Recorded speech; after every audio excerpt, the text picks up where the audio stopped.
아멘.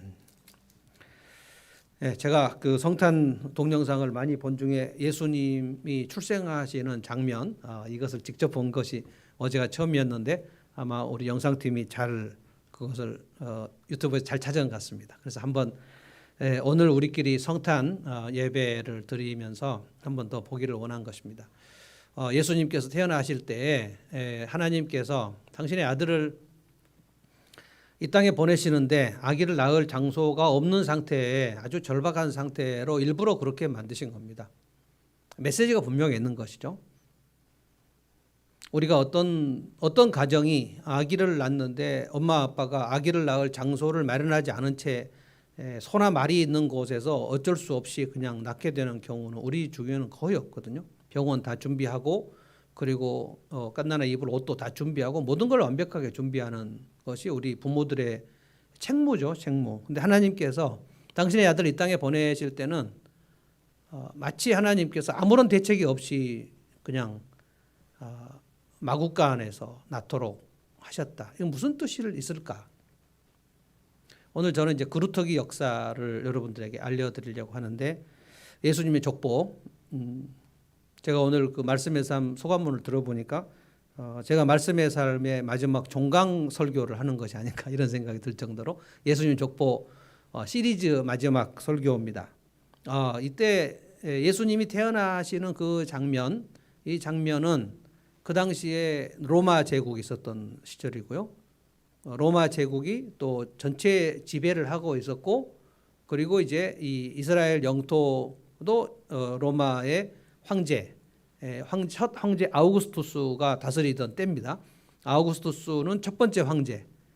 그 전에 황제가 아닌 사람이 누구냐면 시저입니다. 시저는 황제칭으로 얻지 못했고 시저가 이제 지명한 아우구스투스가 초대 황제입니다. 그러니까 로마 제국의 첫 황제 때에 예수님이 태어나셨어요. 이때 이제 누가복음 2장에 보면 이 아우구스투스가 전체 로마 제국 인구 센서스, 인구 조사를 실시해요. 로마 제국의 인구가 몇 명인가? 이거 다윗이 한번 했다가 하나님 앞에 크게 혼났던 것인데 다윗 왕국은 하나님께서 인구를 조사하지 말도록 하셨어요. 그러니까 내 왕국의 세력이 어느 정도인가를 유다 왕들은 그 살피지 말라는 거예요. 이것이 자랑이 되고 또 교만이 되니까 못하게 했고 당시의 모든 나라 왕들은 인구 조사를 실시했습니다. 우리나라 조선도 했고요. 로마 제국은 전체 식민지 나라들을 인구 조사를 다 실시했어요. 그래서 전부 자기 호적 그 고향으로 돌아가라고 했는데 그때 마리아가 임신 만삭이었는데 안 갈 수가 없는 거예요. 로마의 황제가 칙령을 내렸기 때문에.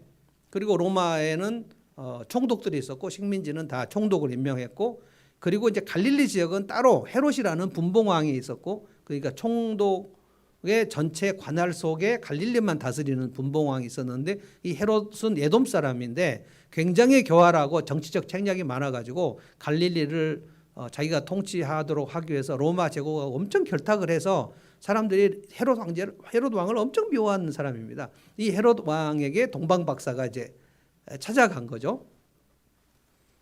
동방 박사는 오늘 설교 마무리에 좀 더 말씀드릴 것이지만 이스라엘 백성들이 바벨론으로 포로로 사로잡혀 갔다가 그때 70년 만에 돌아오는 일이 있었는데 포로 귀환을 하지 않은 페르시아의 남은 백성들, 그들 중에 이제 우리가 이름을 아는 모르드게, 에스더 이런 사람들이 있었죠. 페르시아의 남은 백성들. 그래서 이 하만이라는 친구가 이 유대인들을 다 죽여버리기 위해서 마치 그 히틀러가 유대인 죽이려고 했던 것처럼 완전히 몰살시켜버리는 계획을 가지고 있었는데 그 모르드게로 인해서 에스더와 함께 해서 페르시아의 남은 이스라엘 백성들, 그러니까 예루살렘으로 돌아간 백성들이 있고 남은 백성들이 있는데 이 남은 백성들을 하나님께서 에스더의 믿음으로 고백을 통해서 살려주신 그 일입니다. 그 일이 있었고 그때는 페르시아 제국이었고 그 이후에 헬라 제국, 로마 제국까지 계속 페르시아 제국은 헬라 로마로 됐는데 그 당시 뭐 BC 3세기, 2세기, 1세기까지 페르시아에 남아있는 사람들 중에 믿음을 가진 여호와 신앙을 가진 유대인들이 있었고 그들이 페르시아 사람들, 오늘날로 말 이란 사람들입니다. 이란 사람들에게 복음을 전해서 우리가 메시아를 기다리고 있다. 이 얘기를 예수님 오시기 전에 AD BC 1세기 2세기 때 페르시아 사람들에게 전한 겁니다. 그 중에 페르시아 사람들 중에 점성술을 하는 사람들, 이들이 이제 박사들인데 그 성경의 원어로는 마기라고 그래요. 마기, MAGI, 마기가 점성 천문학자들입니다. 그들이 페르시아에 남은 유대인들에게 메시아 사상을 전달받았는데 그들이 점성술로 이제 천문학을 연구하다가 유대 베들레헴에서 비치는 그 별을 보고, 그러니까 페르시아 바벨론 거기서 예루살렘을 향하여 온 것입니다. 이방인들이 복음의 빛을 받고 아기 예수에게 경배하러 온 사건, 이거는 굉장히 중요한 사건입니다. 왜냐하면 선지자들이 예수님께서 다시 오실 때, 재림하실 때, 그때 열방의 모든 백성들이 왕이신 예수님 앞에 무릎 꿇어 경배할 것이다. 그런데 예수님이 이 땅에 처음 오신 이후에 백성들도 이제 올 것이다. 그 이방인들 중에 우리 한민족이 지금부터 130년 전에 예수님을 믿고 지금 돌아온 것입니다. 모든 민족들이 예수님이 왕이심을 알고 경배하게 올 것이다. 그래서 이 이방인들의 수가 차면 예수님이 다시 오신다 그랬고, 그 다시 오신 예수님을 경배하는데 모든 열방에 있는 사람들, 열방 민족들 중에서 예수님을 믿는 자, 끝까지 남은 자들이 예수님을 이제 맞이할 것입니다. 저는 예수님이 오실 때, 첫 번째 오실 때하고 마지막 두 번째 오실 때가 우리 인간의 역사는 거의 비슷한 패턴으로 갈 것이다 라고 말씀드렸습니다. 아브라함 때부터 다윗 왕국으로 올 때까지도 다윗 왕국이 오기 직전의 상태를 우리가 살펴봤는데, 사사시대 영적으로 아주 극한 영적 암흑 상태에서 남은 자가 있었죠. 한나가 있었고 사무엘이 거기서 나왔고, 만약에 한나가 없었다면 어떻게 됐을까? 사무엘이 없었다면 어떻게 됐을까? 그리고 다윗이 그런 사람이 나오지 않았다면 어떻게 됐을까? 한나, 사무엘, 다윗, 이런 사람들이 아브라함부터 다윗 왕국까지 1000년의 역사 동안에 하나님의 약속을 붙든 사람들이에요. 몇 명 없습니다.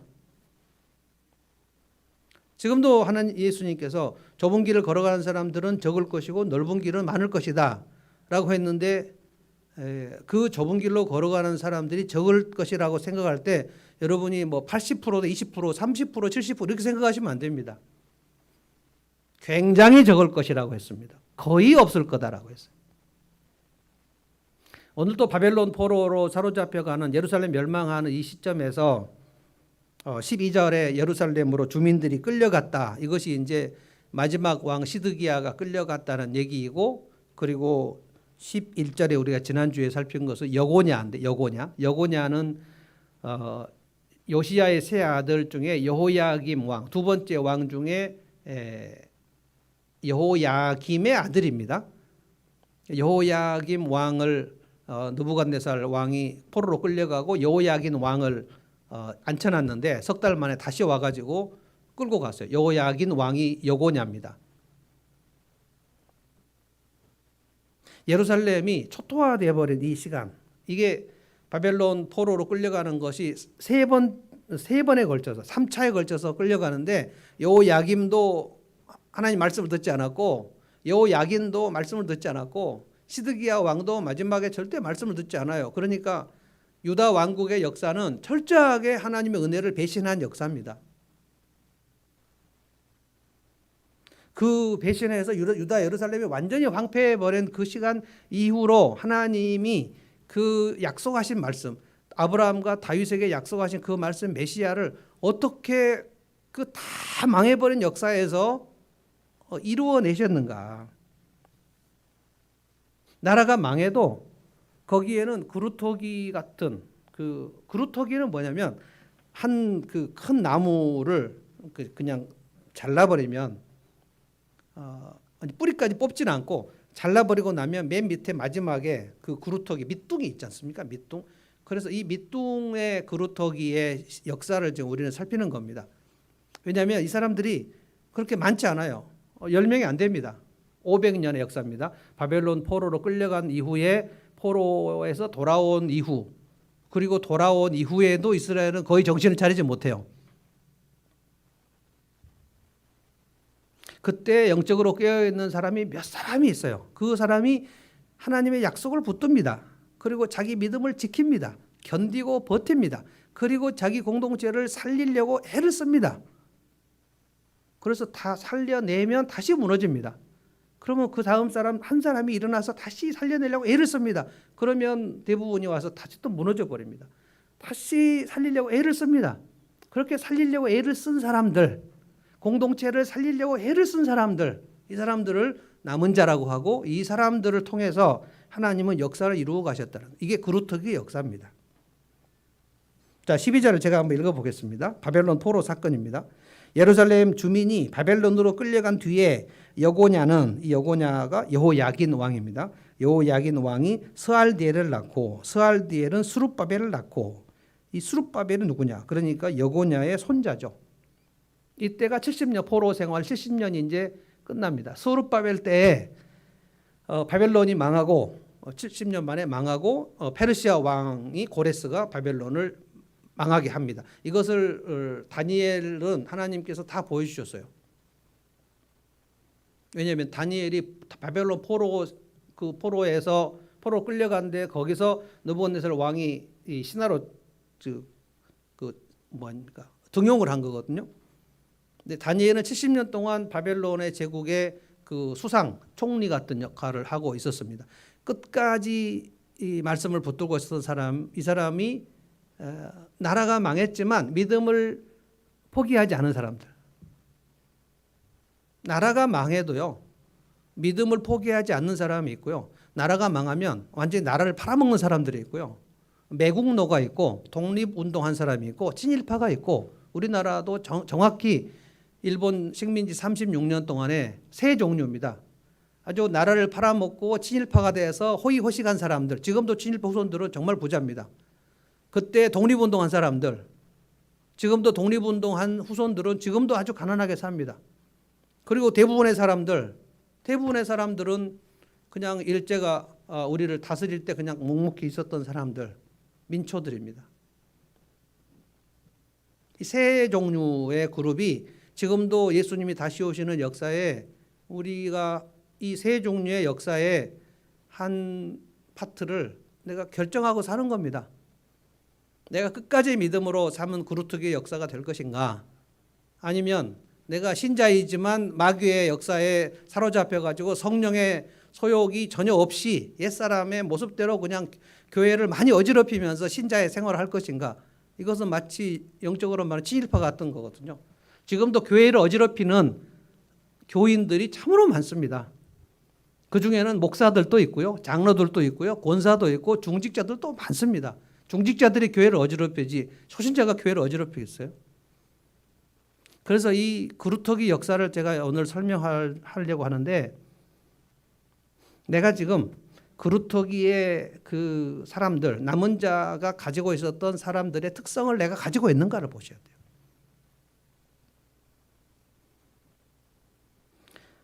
여고냐, 스알디엘, 스룹바벨, 이게 70년입니다. 한 줄로 70년이 끝나요.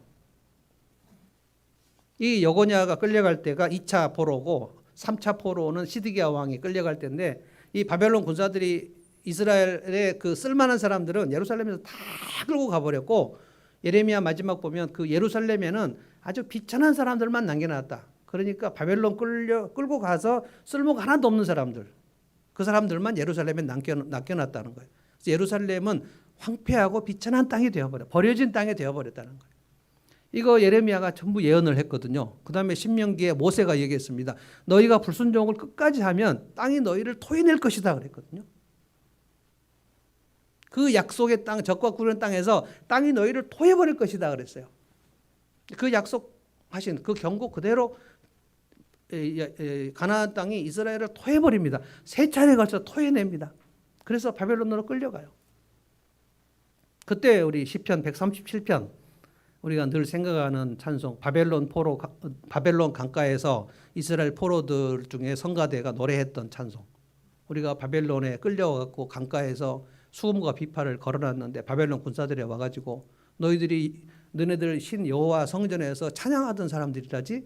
자, 우리 바벨론 군사들이 모여서 지금 피곤하니 여흥 시간에 레크레이션 하는데 너희들의 찬송 여기 와서 좀 불러봐. 수군과 비파를 치면서 불러라. 우리의 여흥 시간에 너희들이 좀 재롱을 떨어봐.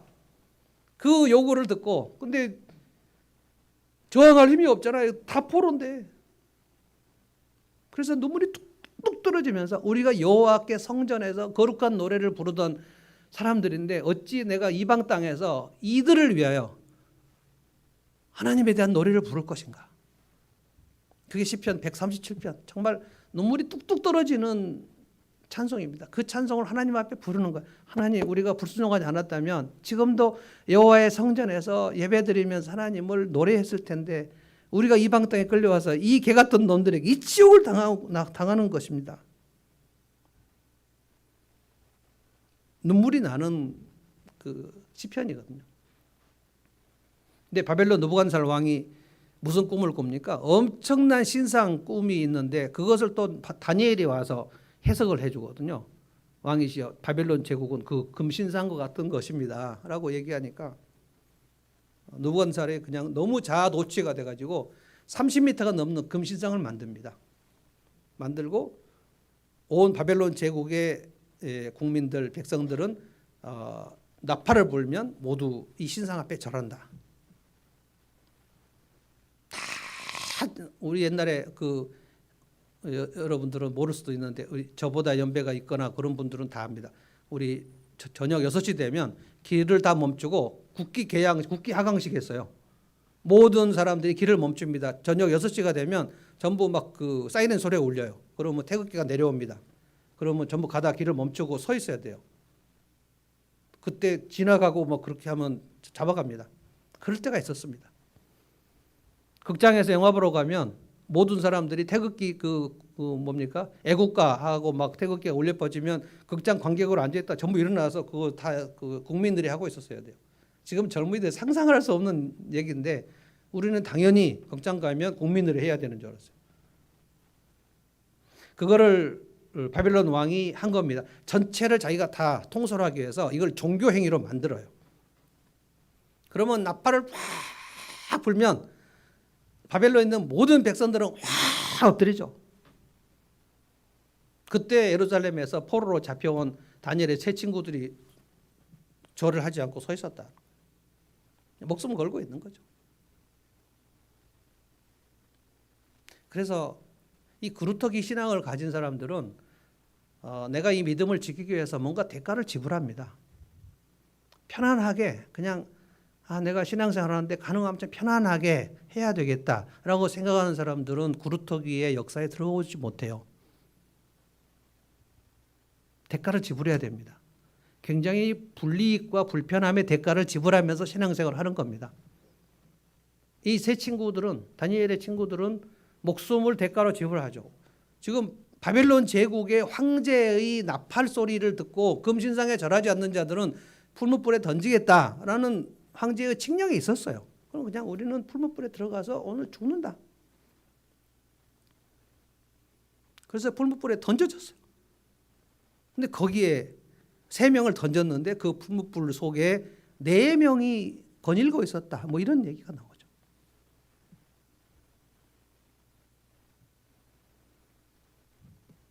그러니까 나라가 망하면 나는 여기서 끝이다 하고 신앙을 포기하지 말라는 거예요. 사업이 망하면 나는 여기서 끝이다 라고 믿음을 포기하지 말라는 거예요. 끝이 아닙니다. 하나님의 백성들에게는 여기가 끝이다 이게 없어요. 예루살렘 망했는데 다 그렇게 생각했을 거예요. 이제 예루살렘 망했고 우리에게 쳐들어온 군대는 바벨론 제국이다. 아수르를 물리친 바벨론 제국이 우리를 끌고 갔는데 우리에게 무슨 소망이 있냐 하고 믿음을 다 팔아버린 거죠. 믿음을 그냥 놔버려요. 그렇게. 이 패턴이 우리 주님 다시 오시는 날, 우리가 지금 신앙생활 하고 있는 이 시간에 믿음을 다 놔버리는 사람들이 너무너무 많이 나온다는 겁니다. 뭐 이렇게 코로나고 힘든데 왜 또 주일날 가서 예배를 드려? 그냥 여기 그냥 온라인으로 하면 되지 뭐. 살짝살짝 놔버리는 거예요. 그걸 주님이 아십니다.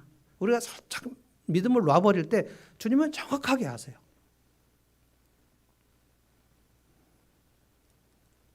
열왕기하 25장에 보면 바벨론 끌려간 이 여호야긴 왕을 하나님께서 어떻게 생각하시냐면 이 여호야긴 왕을 통해서 메시아가 나오게 해야 되겠다 계획을 하세요. 왜냐하면 이 사람이 요시야의 손자이고 여호야김의 아들이고, 그런데 이 여호야긴 왕이 믿음이 아주 아무것도 없습니다. 그러나 이 다윗의 자손이기 때문에 하나님께서는 다윗의 자손 택한 백성을 버리실 수가 없어요. 왜냐하면 하나님 약속하셨어요. 하나님은 약속하신 것을 스스로 취소하실 수가 없어요.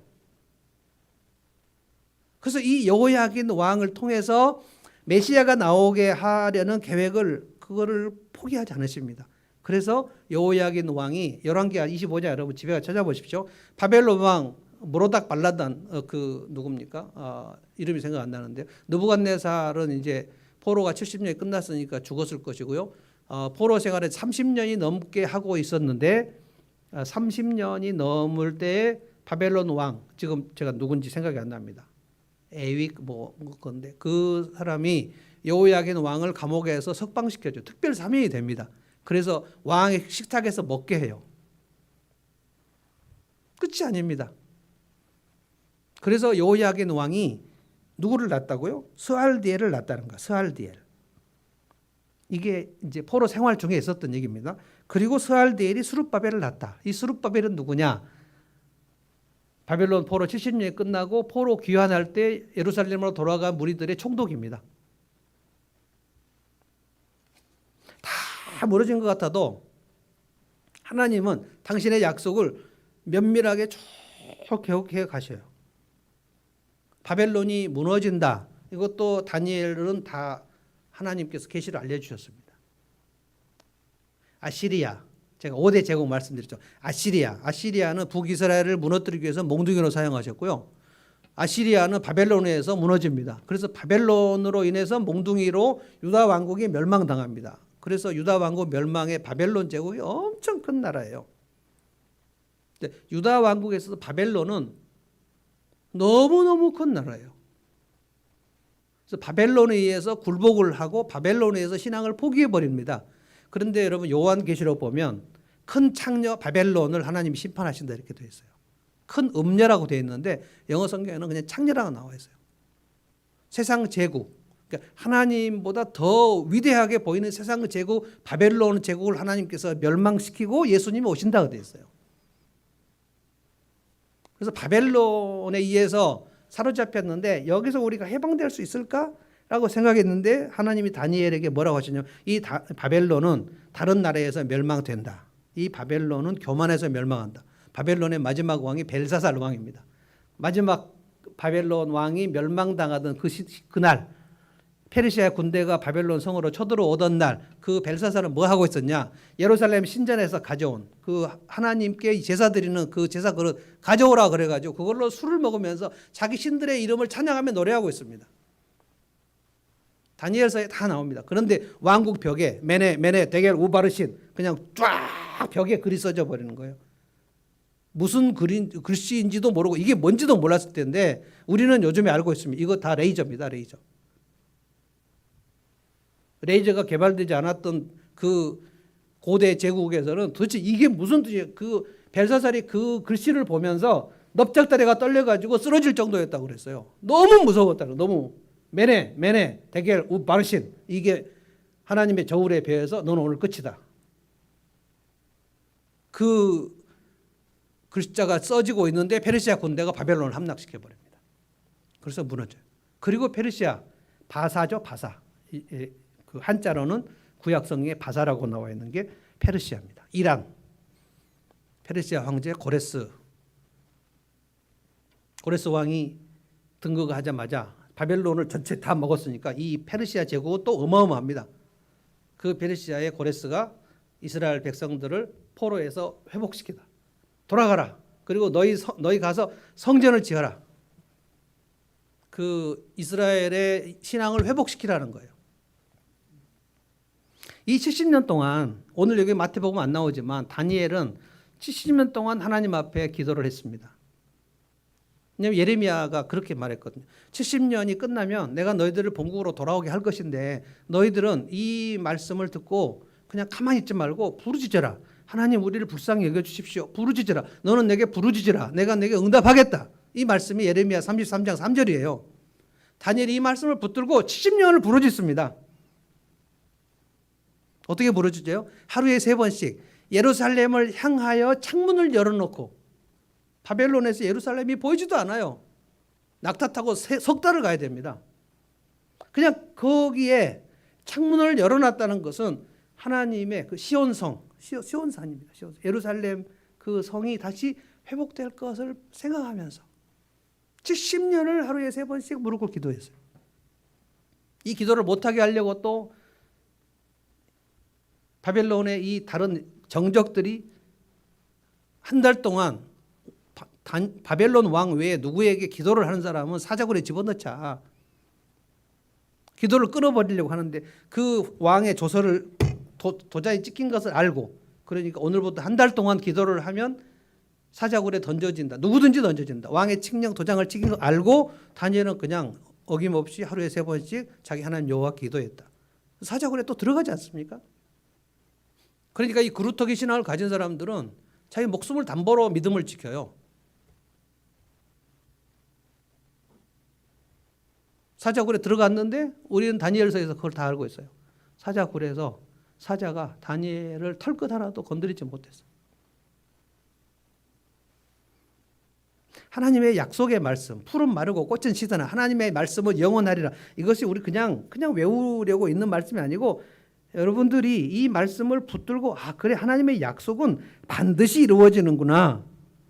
아무리 안 이루어질 것처럼 우리 눈에 보이는 것 같아도 하나님이 약속하신 것은 반드시 이루어진다. 우리 예수님이 다시 오신다는 약속은 반드시 이루어진다. 이것을 믿고 예수님이 다시 오시면 우리가 주님 앞에서 믿음으로 살았던 것, 모든 것들 주님은 다 갚아주신다. 상 주신다고 했다. 이 믿음을 가지고 지키는 겁니다. 이게. 다른 사람은 안 지켜도 나는 지키겠다 이거예요. 이게 다니엘입니다. 스룹바벨이 총독이 돼가지고 페르시아의 황제 고레스의 명을 받고 이스라엘 총독이 됩니다. 그래서 돌아갑니다. 그게 13절입니다. 돌아가서 스룹바벨은 아비우스를 낳고 아비우스는 엘리야김을 낳고, 이제 포로에서 귀환됐을 때 얘기입니다. 그런데 이 스룹바벨은 아비우스를 낳고 아비우스는 엘리야김을 낳고 엘리야김은 아소를 낳고, 이 시절이 어떤 시절이냐? 이스라엘 백성들이 예루살렘 돌아가 가지고 성전 지으려고 하다가 좀 주변에 방해가 심각하다고 성전 짓는 것을 포기해 버립니다. 그리고 각자 자기 집을 열심히 잘 짓습니다.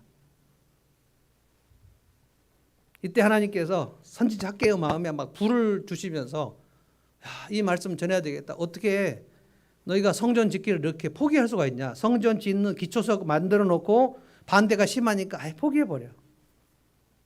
성전 그 건축하는 그 기초만 놓고 16년 동안 그냥 황폐하게 놔둬 버려요.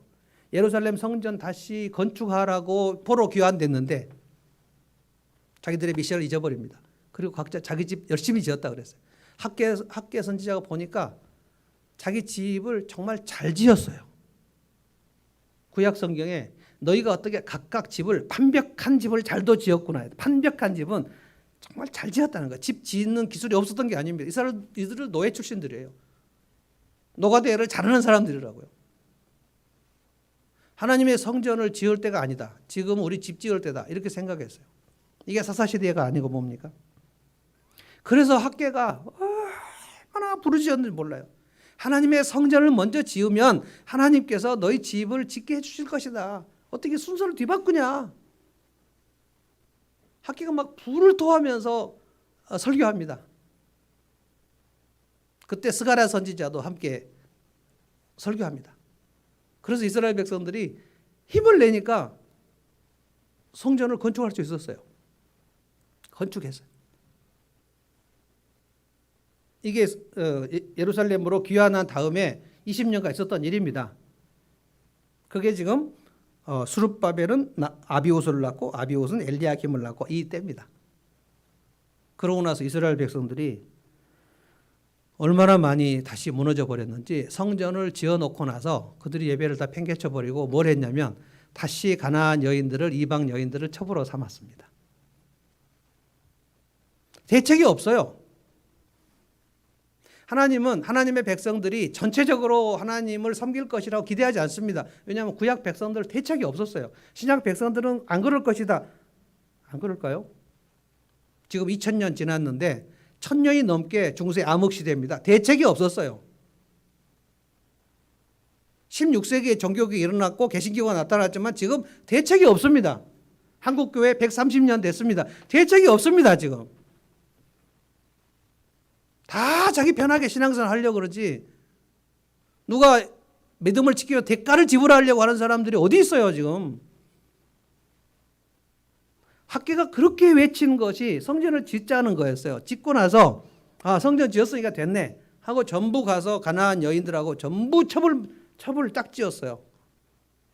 이거를 듣고 페르시아에 있던 그 왕의 신하였던 에스라가 이 얘기를 듣고 막 가슴을 막 치면서 수염을 잡아 뜯으면서 어떻게 예루살렘으로 간 백성들이 성전 지어놓고 이렇게 이방인들 여인들을 첩을 또 할 수가 있냐. 이게 거룩이 다 무너졌구나. 그래서 안 되겠다. 내가 예루살렘으로 가야 되겠다. 에스라는 제사장이거든요. 그래서 예배를 회복하고 거룩을 회복하려고 예루살렘으로 가야 되겠다 하고 결심하고 에스라서를 읽어보면 결심하고 금식하고 그리고 같이 다시 예루살렘으로 갈 사람들을 모아요. 그런데 거기에 레위인들이 없어요. 그래서 레위인들이 없으면 못 간다. 그래서 강가에 모여가지고 레위인들이 오기를, 왜냐하면 레위인들이 와야 예배를 회복할 수 있거든요. 예배가 뭔지를 아는 사람들이 있어야 될 거 아닙니까? 예배를 드리려면. 그래서 에스라가 레위인들을 모으고 그래서 몇 명이 모았는가. 그래서 예루살렘으로 갑니다. 에스라가 다시 도착해 보니까 아주 막 가관이에요. 거기에 제사장부터 시작해서 전부 첩을 다 두고 있었어요. 에스라가 도착해서 너무 괴로워하며 통곡하고 다 모이도록 해가지고, 왜냐하면 페르시아 왕의 권위를 가지고 에스라가 왔기 때문에 안 들을 수가 없어요. 그래서 전부 다 첩 목록을 다 작성합니다. 그래서 어떻게 이럴 수가 있냐, 막 에스라가 설교하고 회개하고 통곡하고 그래서 막 집회하고 그래서 영혼이 다시 불타니까 우리가 잘못했다. 그래서 이스라엘의 제사장들과 장로들과 전부 앉아서 그 첩을 누구누구 지금 데리고 사는가 몇 명인가 그 목록 다 작성해요. 그러고 나서 에스라와 백성들과 함께 언약을 맺습니다. 우리가 첩과 끊겠습니다. 우리가 거룩한 백성이 되겠습니다. 성결을 회복하겠습니다. 울고 언약을 맺고 도장을 찍고 그러고 나서 다시 또 무너져 버립니다. 그래서 에스라가 고군분투하는 것을 보고 이제 느헤미야가, 페르시아의 궁궐에 있는 아주 고급 관료 느헤미야가 아닥사스다 왕에게, 왕이시죠, 저에게 좀 예루살렘 성벽을 복구하고 백성들을 공동체를 부흥시킬 수 있도록 저를 좀 출장을 보내주십시오. 느헤미야가 가기 전에 느헤미야 1장 읽어보십시오. 예루살렘의 형편을 듣고 땅을 치고 머리를 쥐어뜯으면서 통곡하면서 금식하면서 하나님의 백성들이 어떻게 이렇게 무너졌습니까? 어떻게 해야 됩니까? 하나님이 네가 가서 회복시켜라. 느헤미야가 다시 또 갑니다. 이게 지금 13절이에요. 스룹바벨은 아비우스를 낳고 아비우스는 엘리야김을 낳고 엘리야김은 아소르를 낳고 아소르는 사독을 낳고 사독은 아킴을 낳고 하나님의 백성들이 포로교에서 귀환돼 갖고 완전히 무너져 버린 시간들입니다. 학개가 갔죠. 에스라가 갔죠. 느헤미야가 갔죠. 느헤미야가 도착해서 보니까 예루살렘 성벽이 그때 바벨론 군사에게 무너졌던 그 황폐한 성읍 그대로였어요. 성문이 불탄 채로 있었고요. 성문이 완전히 다 없어져 가지고 성벽을 세울 수가 없었어요. 그래서 느헤미야가 다 조사하면서 이거 우리 예루살렘 성벽을 세우자. 그랬더니 그 이방인들이 와가지고 너희가 이 성벽을 세우는 것은 불가능할 것이다. 너희가 언제 영적으로 단 한 번을 보지를 못했다 하고 막 비웃습니다. 느헤미야에게 협박도 하고, 그래 우리 협상하자. 우리 좀 은밀한 곳에 만나자. 느헤미야를 회유도 하고. 느헤미야가 그걸 응하지 않고 하나님의 백성들을 다 모아요. 그때 에스라하고 느헤미야가 함께 힘을 모읍니다. 저는 이게 되게 중요하다고 봅니다. 에스라하고 느헤미야가 힘을 모아요. 그래서 에스라가 그때 느헤미야가 온 것을 계기로 삼아서 이스라엘 백성들에게 모세오경을 다시 설교합니다. 사각기짝 같은 데 위에 올라가 가지고 강대상 같은 거 올라가 가지고 에스라가 모세오경 율법을 읽어요. 아침 6시부터 12시까지 6시간을 읽어요. 백성들이 다 성전문에 모여 가지고 에스라 제사장의 성경을 듣습니다. 근데 하나님의 은혜가 임해요. 백성들의 눈에서 눈물이 흐르면서 우리가 하나님께 너무했다. 우리가 너무했다. 우리가 어떻게 하나님께 이렇게 배은망덕할 수가 있냐. 회개합니다. 엄청난 회개가 일어납니다. 에스라, 느헤미야. 포로에서 돌아온 이스라엘 백성들이 이렇게 그래서 예루살렘 성벽을 건축합니다. 건축해요. 그 건축하고 이 예루살렘 성벽을 헌당식을 할 때 얼마나 이스라엘 백성들이 기뻐하면서 하나님을 찬양하는지 몰라요. 마치 다윗 왕국이 회복된 것 같이 회복됐다 그랬어요. 그래서 느헤미야가 너무 기뻐서 이것을 페르시아 황제에게 이제 허락받고 말미를 받고 다시 오려고 해서 페르시아에 돌아갔다가 그리고 며칠 지나서 황제에게 소식을 보고하고 돌아와서 보니까 다시 다 무너져 버렸어요. 그 예루살렘 성전 한복판에 예루살렘 성전을 지으려고 할 때 방해했던 사람, 성벽을 지을 때 방해했던 사람, 그렇게 철저하게 방해했던 그 느헤미야의 정적이었던 암몬 사람 도비야의 개인 집무실을 성전 복판에다가 제사장들을 설치해 줬어요. 느헤미야가 돌아와 보니까 제사장들이 암몬 사람 도비야하고 다시 결탁을 했다는 거예요.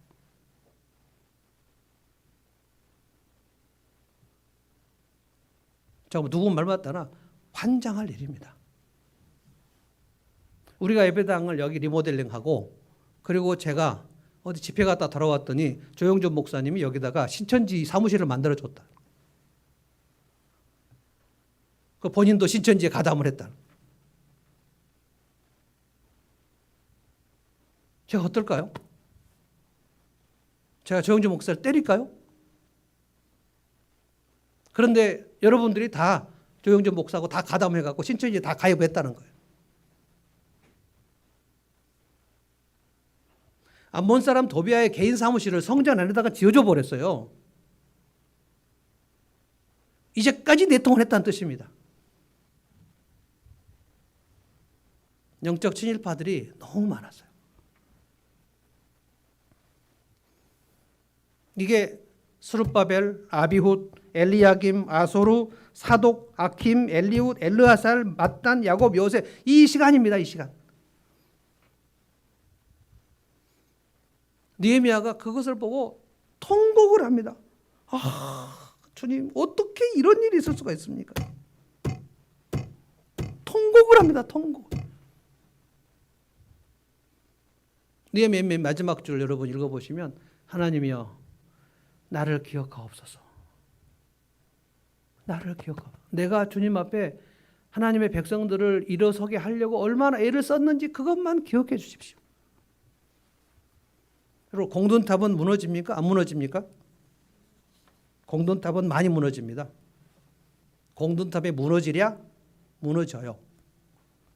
특별히 하나님의 백성들의 역사에는 공든탑은 거의 다 무너집니다. 아무리 공을 세워서 공들여서 탑을 세워놔도 다 무너져요.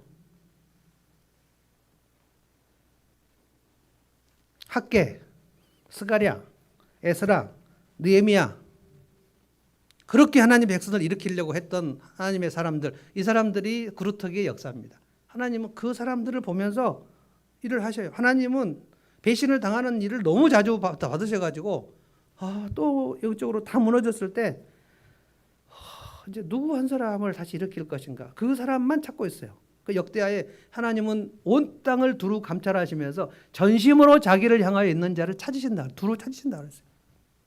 서치하신다 그랬어요. 누가 믿음을 지키려고 애를 쓰고 있는가? 누가 예배를 회복하려고 애를 쓰고 있는가? 누가 끝까지 기도하려고 애를 쓰는가? 누가 이 공동체를 세우려고 애를 쓰는가를 전심으로 하나님을 찾는 자를 두루 찾으신다.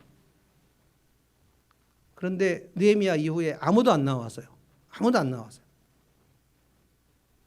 근데 마지막으로 한 사람이 나왔어요. 그 사람이 말라기라는 선지자입니다.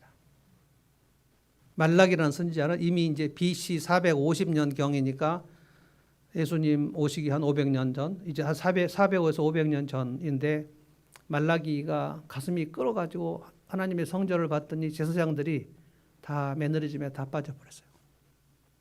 제사장들이 말라기 여러분 읽어보십시오. 제사장들이 모여가지고 이 예배 더럽고 귀찮은 이 예배를 언제 또 드려? 아유 주일 예배가 또 돌아왔네. 이 예배를 어떻게 빨리 해치우자. 자 예배 해치우자. 빨리 찬양 드려. 그 기도해 그냥 헌금 드려. 자 끝나자. 말라기에게 하나님께서 주신 메시지가 뭐냐면 너희가 예배 드리는 그거 하나님 앞에 너희가 드리는 제물이 보니까 눈먼 것, 저는 것, 병든 것들을 하나님께 갖다 드리더라. 이거 너희 총독에 갖다 드려봐라. 총독이 참 기뻐도 하겠다. 이렇게 하나님이 이스라엘 백성들의 신앙을 비웃어요. 근데 깨닫지 못해요. 듣기는 들어도 깨닫지 못한다고요. 오늘날은 안 그럴 것 같습니까? 하나님의 백성들이 설교 말씀을 들으면 거의 90%가 다 깨달을 것 같습니까? 어림도 없는 소리예요. 못 깨닫습니다. 그래도 열심히 합니다.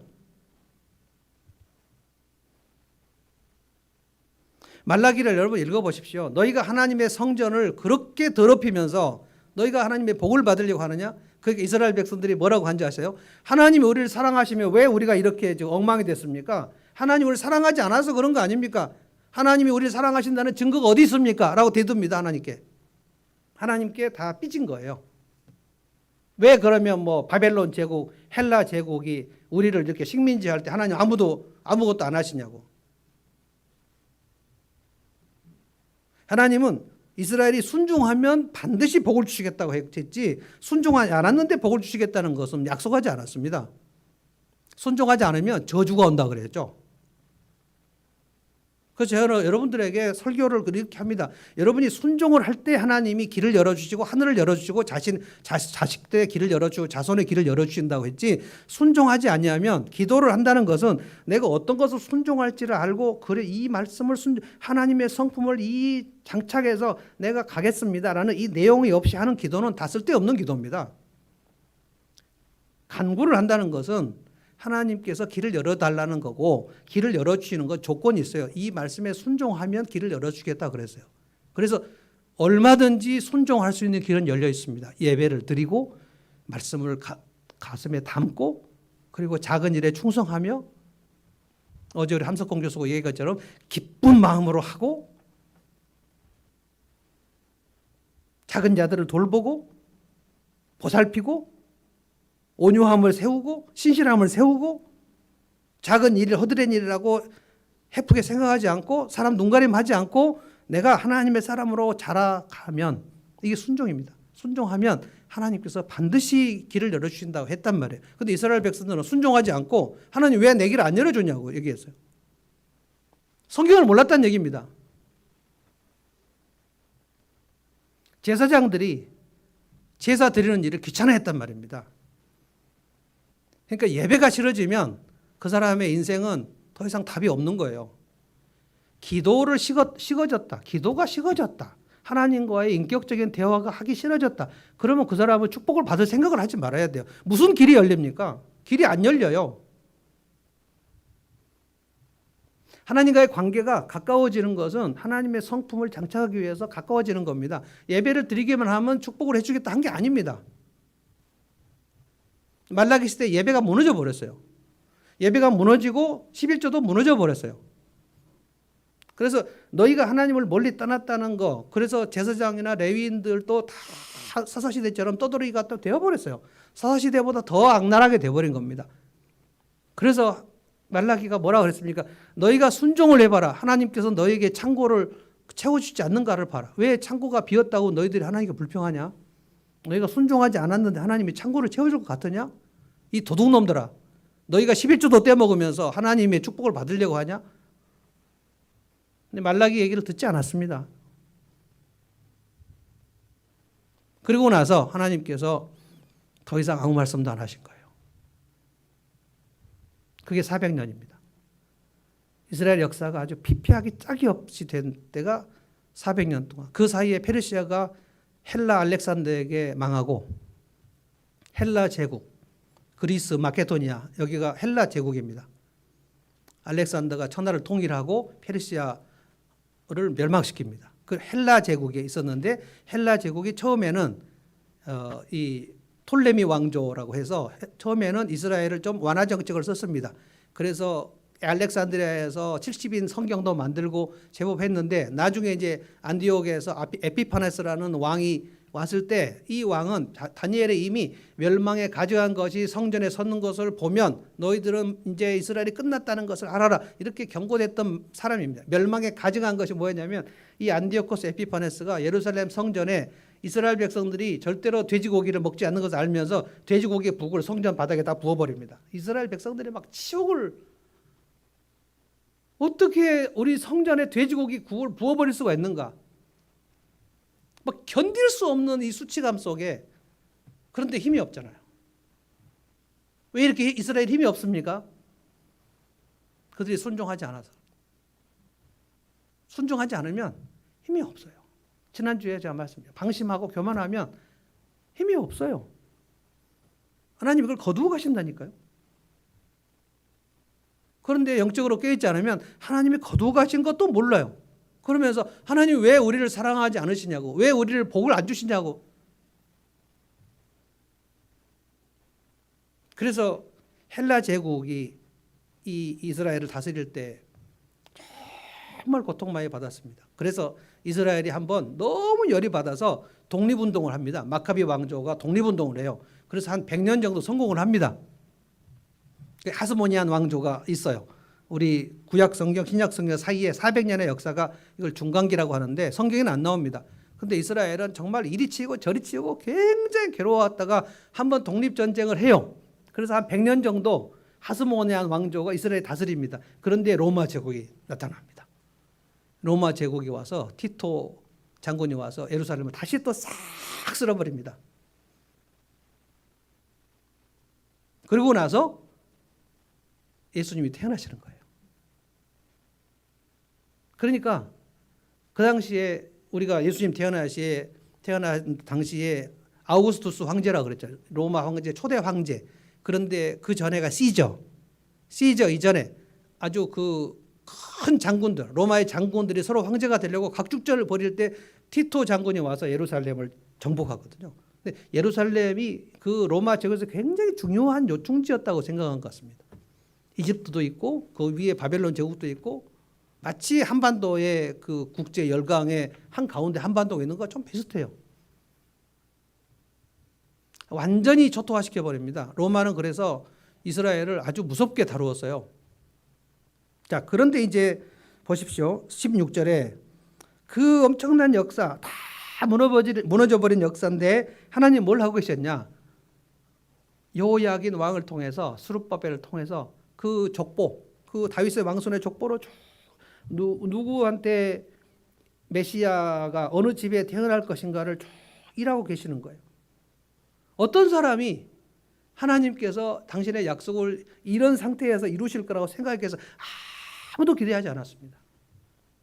그래서 우리가 매번 불렀던 찬송 곧 오소서 임마누엘, 포로에서 고달파, 바벨론 포로에서 돌아왔지만 그들은 다시 페르시아의 포로로 또 그다음에 로마 제국의 포로로 억눌려 살고 있어서 메시아를 기다리는데 이 메시아가 마치 다윗의 자손으로 오니까 메시아가 오면 크게 로마를 무찌르고 우리가 큰 세계 제국이 될 것이라는 생각을 가지고 있었어요.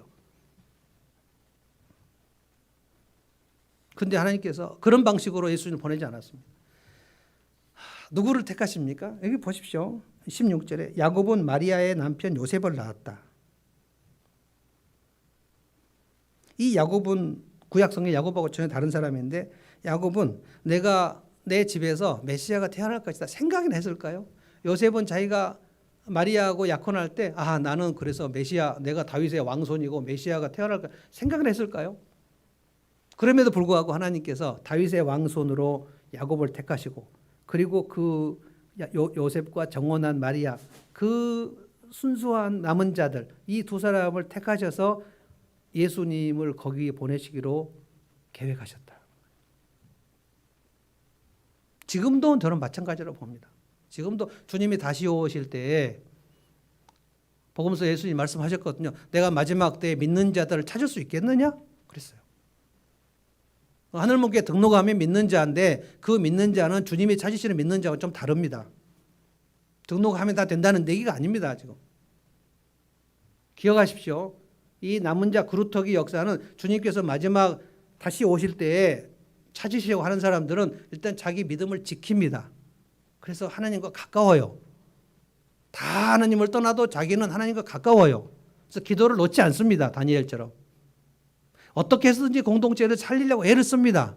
그래서 공동탑이 무너져요. 그래도 포기하지 않습니다. 느헤미야가 하나님 나를 기억하십시오. 내가 주님 앞에 이 선한 일을 기억해 주십시오. Remember me. 주님. 예수님 태어나셔서 동방박사가 페르시아에서 왔습니다. 이스라엘의 성경 교사들 한 명도 예수님이 태어나신 것을 가서 경배하지 않았습니다. 어디서 태어난지 알았어요. 베들레헴에서 태어난다고 미가서에서 예언된 걸 알았어요.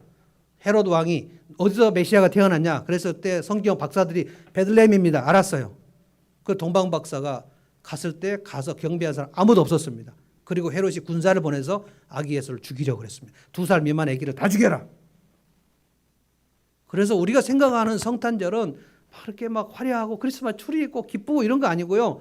예수님을 죽이려고 했던 헤롯이 살육 명령이 있었고 그 다음에 베들레헴에 그때 2살 미만 아기들은 다 죽었습니다. 하나님께서 또 가브리엘을 보내셔가지고 요셉에게 너 아내 마리아하고 예수하고 데리고 이집트로 피신 갔다가 와라. 헤롯이 죽을 때까지 거기 있어라. 그래서 거기서 도망갔다가 헤롯이 죽으니까 다시 돌아왔다 그랬어요. 그래가지고 아기인 예수님이 성전에 들어왔을 때 그때 80이 넘은 노인 시므온과 안나가 그 80이 노인 두 노인은 무슨 미션을 받았냐면 네 눈에 메시아를 눈으로 보기 전에는 너는 죽지 아니할 것이다. 이런 미션을 또 받아요. 80년을 기다립니다. 그리고 아기 예수가 예수님 그 어머니 마리아 품에 안겨서 오는 거를 보고 알아봐요. 메시아구나. 그래서 시몬 할아버지가 좀 안아볼 수 있겠냐고 해요. 안고 이제 주님께서 내가 이제 나를 부르시는구나. 그리고 찬양하고. 그런데 86세에 대한 이 과부 할머니 안나가 와가지고 사람들에게 이분이다. 이분이 우리 이스라엘을 구원할 자지다. 주변의 사람들 얘기했다는 거예요. 여러분 하나님의 일이라는 것은 큰 일이 아닙니다. 예수님을 알아보는 거 그거 죽을 때까지 그 일을 하기 위해서 기다리고 있는 거예요. 전 여러분에게 오늘 이 예수님의 족보 3차례에 걸쳐서 말씀드리면서 인간의 역사가 소망이 없다는 것을 매번 말씀드렸습니다. 마지막 주님 오실 때도 소망이 없을 겁니다. 사람들은 사랑이 식어질 거고요. 믿음을 가진 사람이 많이 없을 거고요. 믿음 생활을 하되 어떻게 하면 편안하게 신앙생활을 할 것인가를 많이 연구할 것입니다. 여러분은 정반대로 가시기 바랍니다. 믿음을 지키시고요. 그리고 내가 어떻게 해서든지 이 조그만 공동체를 살리고 내 남편, 내 아내, 내 자식들을 복의 통로가 되게 하고 이 사람들을 살려서 주님의 신뢰하는 공동체를 만들고 나를 통해서 혜택을 좀 주게 하려고 애를 쓰고 그러다가 불편을 겪고 불이익을 겪고 그리고 주님 앞에 기다리는 겁니다. 이게 그루터기 역사예요. 찬송하겠습니다. 찬송가 550장 하나님께 올리겠습니다.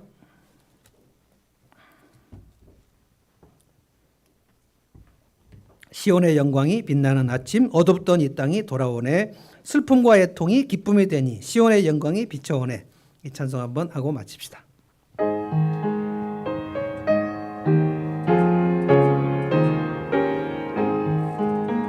시온의 영광이 빛나는 아침 더욱더 이 땅이 밝아오네. 슬픔과 애통이 기쁨이 되니 시온의 영광이 비춰오네. 시온의 영광, 시온의 영광이 빛나는 아침, 매였던 종들이 돌아오네. 오래전 선지자 꿈꾸던 복을 만민이 다같이 누리겠네. 보아라 광야에, 보아라 광야에 화초가 피고 말랐던 시냇물 흘러오네. 이 산과 저 산이 마주 저울려 주 예수 은총을 찬송하네. 땅들아 바다야, 땅들아 바다야, 많은 섬들아 찬양을 주님께 드리어라. 싸움과 죄악이 가득한 땅에 찬송이 하늘에 사부지네. 아멘. 기도하겠습니다. 하나님 감사합니다. 그루터기의 역사를 저희가 살폈습니다. 포로 후기 이 역사를 생각하면서 하나님의 백성들이 얼마나 영적으로 많이 무너져 있었는지를 봅니다. 그런데 그때마다 하나님께서 한 명이나 두 명 그루터기 같은 사람들, 남은 자들을 통해서 하나님의 역사를 다시 세우고 공동체를 세우려고 했던 것을 봅니다. 주님 또 무너지면 또 세우려고 하고, 또 무너지면 또 세우려고 하고, 그리고 완전히 무너져서 말라기 이후에 400년 동안 아무런 선지자가 없던 그 시절에 400년의 침묵을 뚫고 하나님 세례 요한 보내시고, 그리고 세례 요한을 통해서 길을 닦으시고, 그리고 요셉과 마리아의 집에서 예수 그리스도의 전능하신 하나님의 아들이 이 땅에 태어나게 하시고, 그래야 우리의 구원을 이루셨던 것을 생각합니다. 주님이 하신 약속의 말씀은 영원토록 변함이 없는 줄로 믿습니다. 주님이 하신 말씀은 반드시 이루어지는 줄로 믿습니다. 이제 주님, 저희가 마지막 남은 주님의 약속, 예수님 다시 오신다는 약속을 기다립니다. 마라나타, 주 예수여 어서 오시옵소서. 너무나 고달픕니다. 너무 힘듭니다. 이 땅에는 아픔이 너무 많고, 이 땅에는 배신이 너무 많고, 이 땅에는 강한 자들이 약한 자를 너무 약탈하는 일들이 많고, 억울한 일들이 많고, 피눈물 나는 일들이 많은데, 사필귀정이라는 얘기가 무색하게 우리는 어디에 정의가 있는지 알 수 없는 때를 맞이하고 있습니다. 주님 마지막 때에 사람들은 짐승처럼 변하고 인간성은 황폐하게 되며 사랑과 믿음이 식어지는 때를 맞이할 텐데, 주님 저희가 그럼에도 불구하고 그루터기 신앙을 소유하기를 소원합니다. 끝까지 남은 자가 되기를 원합니다. 그래서 공동체를 세우기를 원합니다. 믿음을 지키기를 원합니다. 기도하며 주님 앞에 나가기를 원합니다. 예루살렘에 창문을 열어놓고 하루에 3번씩 기도했던 다니엘처럼, 나라가 망했지만 기도를 쉬지 않았던 다니엘처럼 살기를 원합니다. 주님, 오늘도 아픔 속에 또는 코로나 확진 속에 고통 속에 있는 우리 사랑하는 식구들, 또 이 몸 여기저기에 통증이 있는 식구들, 그리고 아직도 재정적으로 너무 열악한 가운데 어찌할 바를 모르고 허둥지둥하고 있는 우리의 성도들, 형제들, 자매들 있습니다. 주님 그들을 기억하여 주시고 믿음으로 주님을 바라보며 악을 선으로 바꾸시는 하나님을 믿으며 이 시간들을 견뎌내기를 원합니다. 끝까지 견디면 주께서 복 주실 줄로 믿습니다. 예수님의 이름으로 기도하옵나이다. 아멘.